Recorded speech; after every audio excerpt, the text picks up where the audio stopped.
They sure don't make it easy on our nerves, do they? My goodness, they had to come out flat. UPL, good game, good game. Horrible first goal though, folks, horrible. But after that, no blame. The rest of the night, I did not expect him to look as good as he did in that overtime. That surprised me. And the shootout, he looked indestructible, which was nice to see. So this was a good night all around for UPL because now he feels like part of the team again. Okay, he needed that for that reason. Because it doesn't matter if the teammates are nice to you or they believe in you and everything, but you know you have to like be part of something to be part of something. When you're in those dressing rooms. I mean, I never played in the NHL, but I played competitive hockey. And if I had a bad night, I didn't care what anybody said, you know. So, the boys prevail, folks. In extra time, my God. It must have been a glitch in the Matrix.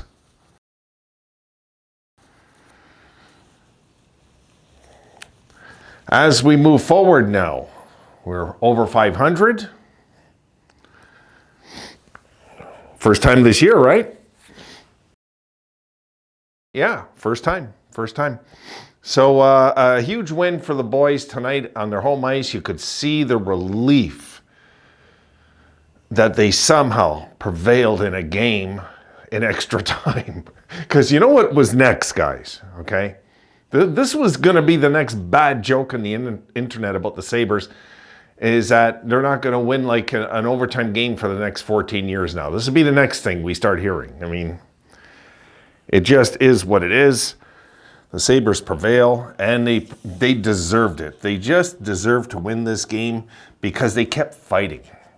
They just kept fighting. I got my wire tonight, guys. I forgot to, I'm caught up with the baseball. Give me one sec. Sorry, give me one sec. 4-2, 6 outs to go. I don't think the Dodgers are going to do it.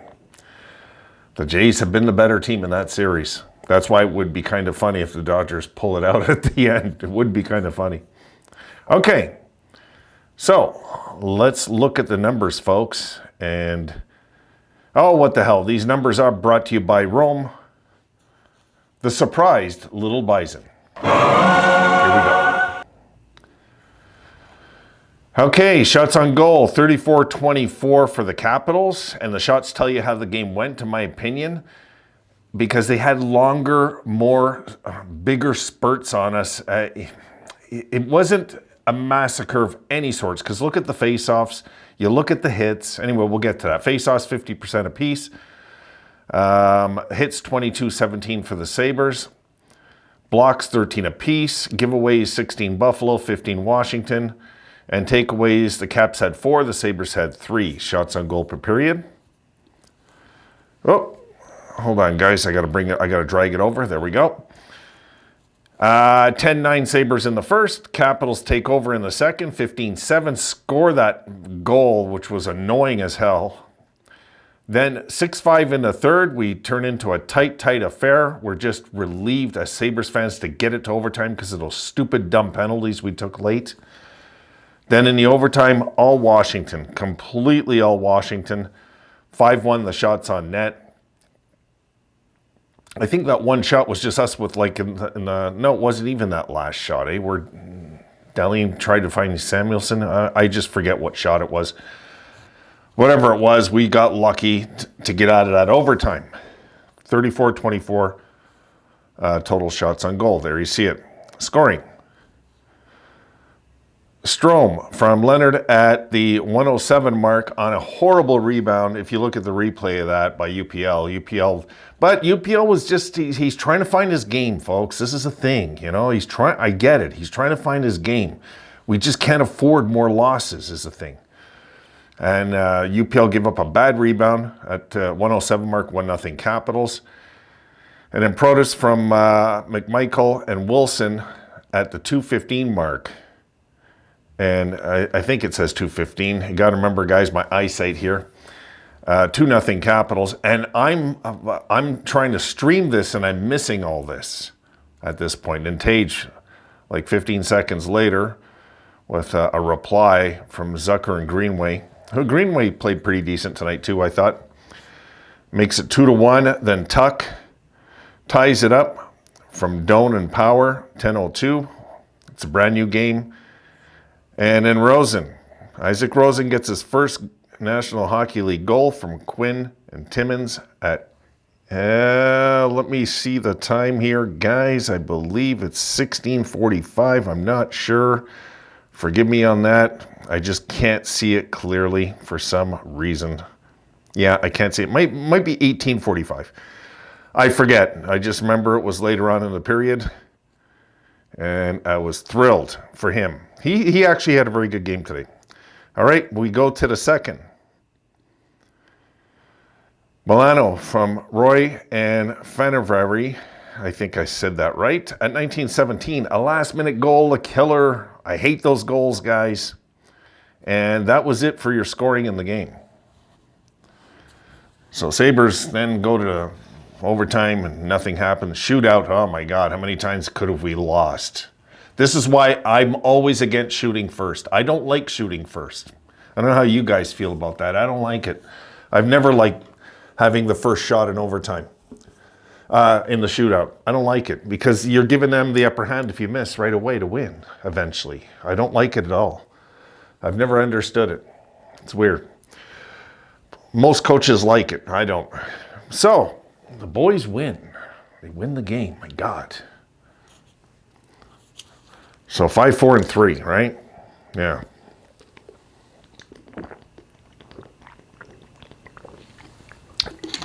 I didn't clip out the standings. I haven't even checked.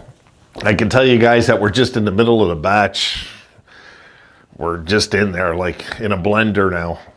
That's basically what this win did. It put us right in the mix of everything. You know, like it's a huge win tonight. Feels good to win a game though, guys, because, you know, so, I mean, we can look at it like we've had 2-3 game losing streaks this year, but right now we can look at it like, really, the last 9 games, they've only lost 1 in regulation. So it's a very strange time as a Sabres fan. It just is, you know, depending on your outlook. I mean, I'm happy after, you know, starting 0-3 that we're, you know, 5-1-3 since then. I mean, it's pretty good, really. It is pretty good. It just sucks we didn't get some of those other overtimes, but it doesn't really matter. You know what? You have 82 games and things happening during the year, guys, and this, you know, and you're as good as your record, no matter what, at the end of the year. If we couldn't find a way to win those games, we couldn't find a way to win those games. If we found a way to lose those games, we found a way to lose those games. We weren't really the better team tonight, but we were in this game. We were right in this game with them. After the first few goals, the Sabres really kind of took over. And then they came back, and it looked like UPL was finally going to have a shutout period, and they scored in this game. You know, a shutout period in this game, and they scored in the last minute, which sucks. I hate last-minute goals, but, you know, I found there were certain plays that the Sabres, Power was making some dumb mistakes out there. I was watching him again tonight. He was making some boneheaded plays out there tonight. There was a few times I didn't like what I seen. Like there was a bit of panic, you know. So my guess, he's being talked to from what I could see in that game tonight. But, you know, in this game overall, Washington came in pretty desperate to win. Ovi wasn't really much of a threat, tonight? Really, like, overall? He wasn't like killing us. It wasn't all over the place and tons of chances. It wasn't like that with Ovechkin tonight. So we got lucky there. And then once we got to the overtime, you know, those late penalties, though, I don't know. We can't keep doing that. Really, we might have won a regulation game today, folks, if we didn't take those stupid late penalties. We've got to stop it because that's going to cost maybe our season eventually. I don't want that. I want the Sabres to not have to look back to stupid things that cost a year. If we don't make the playoffs this year, I want it to be very evident why. And most likely it's gonna be the fault of Kevin Adams if it happens this year. The Sabres don't make it this year. I don't think there's anybody else we can blame but Kevin Adams, guys. Really.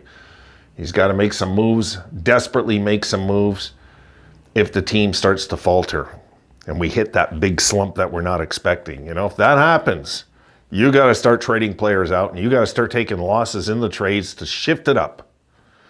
None of this crap panic, doing nothing. I can't stand that. Nothing bugs me worse.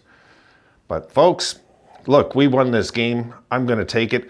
I want to get back to the World Series. I want to see what the hell's going on. Give me a sec. Not that you care at this point because you're watching this way later. You already know the final score. Oh my God, the Dodgers have scored a run. We're going to the bottom of the 8th. My God, the Blue Jays are 3 outs away. Guys, I might be a little late with this video, okay? Tonight, sorry. I want to watch the last 3 outs of this and see if the Jays actually pull it off. Okay, guys, the boys win. Done. We're happy. We'll take it. Another win in the bank. Finally. And we'll take this and we're going to run with it and we'll just...